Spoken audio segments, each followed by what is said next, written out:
Hi everyone, it's Esther with Esther's VSG Trek. It is April 19th, 2018, and today is my week 85 post VSG surgery.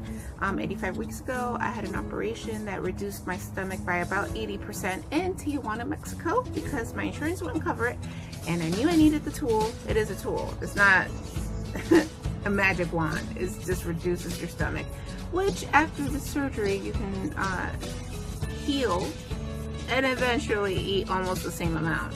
So it's just a tool though that prevents me from eating the excessive quantities of food that was my normal. And it's funny because before I really got into seeking out the surgery and finding out what options I had, and I went with Mexico Bariatric Center, my doctor was Louisiana Valenzuela, like magnificent doctora. I didn't realize I was an emotional eater. All emotions, happiness, sadness, breathing, bored, sad, I mean everything.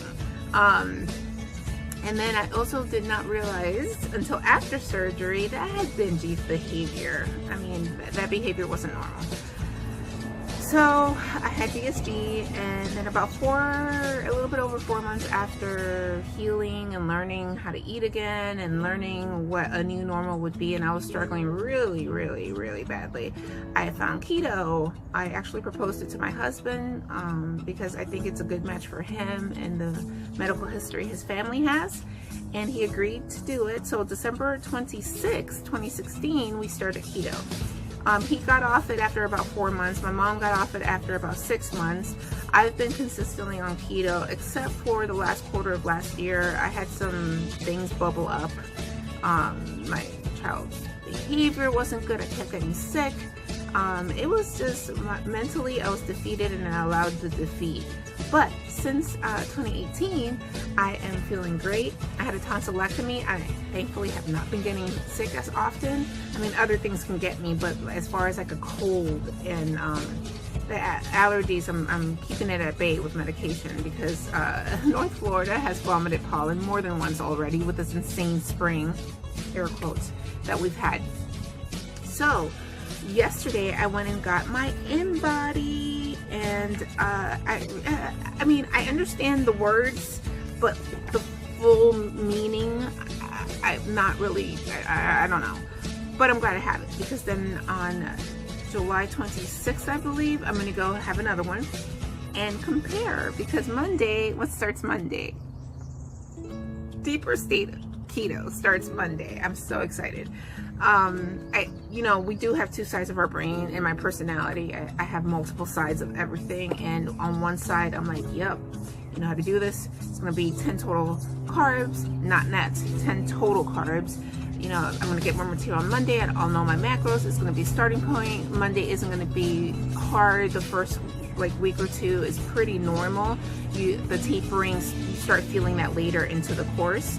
I know this because we saw Matt and Mega. They have the whole process of the 90-day cut that they did on YouTube. They documented it weekly.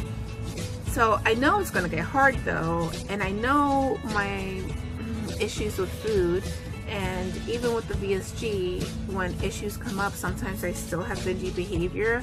I've allowed myself, when I was right before last quarter of 2017, I would do the binges keto. Like I would eat a whole bunch of cucumber, or I would do what I needed to do to get by.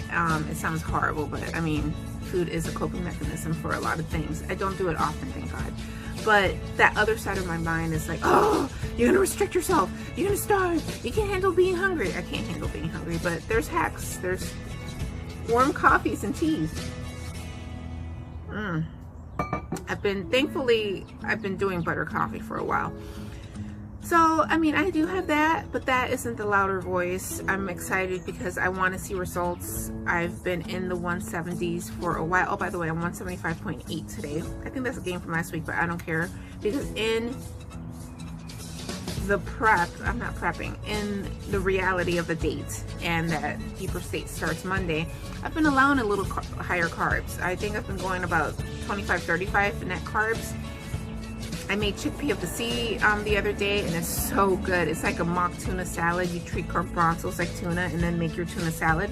You do have to add nutritional yeast and mustard and a little vinegar, but the rest of it can be like your traditional tuna, and it's delicious. I've been having a little bit of that.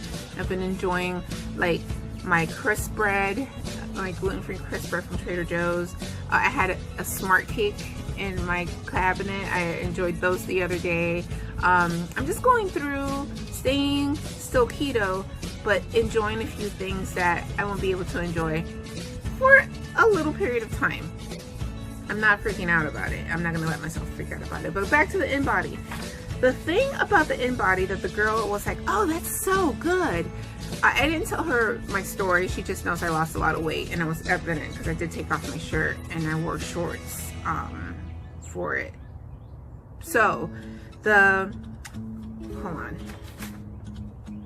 Percent body fat, the PBF.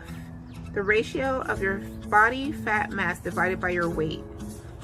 Excuse me, this is a more accurate representation of your obesity risk. The recommended PBF ranges from 18 to 28% for women, and I was 19%. She was super stoked about that. My sprinklers are just turning on. That's what that noise is. But hey, let's get this done. I don't have a lot of time. So she was really stoked about that, and the range is from 18 to 28%. That means I'm almost under that percent. That's really cool. I'll take it. And then the SMM, the skeletal muscle mass, muscles you can work out at the gym, quads, biceps, etc. Changes in diet and exercise will change your SMM and body fat mass, BFM, which in turn will affect your overall weight. This section can help determine what fluctuations in weight really mean. So in that, I was 80.9 pounds of muscle mass, and the body fat mass was 33.5. That's, I think, really good to have. There's room for improvement, obviously, but it has a little bar. And over here it says that the SMM, you want that longer, and you want the fat one shorter. And look at that. This is longer and this is shorter. And there's room for improvement in both. So I really don't haven't digested what every value means, but I'm stoked. I know this wouldn't have been like this in 2016 and previous to that. So I have my InBody. Check. This weekend is grocery weekend. Check. I have a little chart. Check.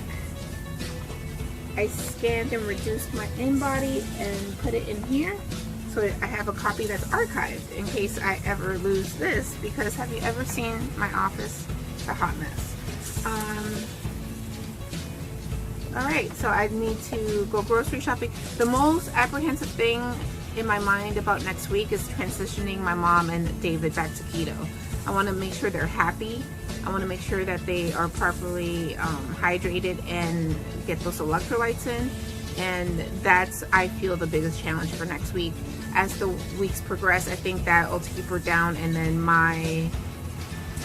let me hit these macros. Oh, they changed again. Let me hit this macros. That's going to be the constant cycle of my life. So, happy Thursday, guys. Again, 175.8, which means I lost 0.8 from yesterday. Oh, and the weight on my scale at home was the same as the place. So that's cool to know that they mirror themselves. So have a great one. When I come back, I'll be in Deeper State Keto. I'll let you know how it goes. Bye.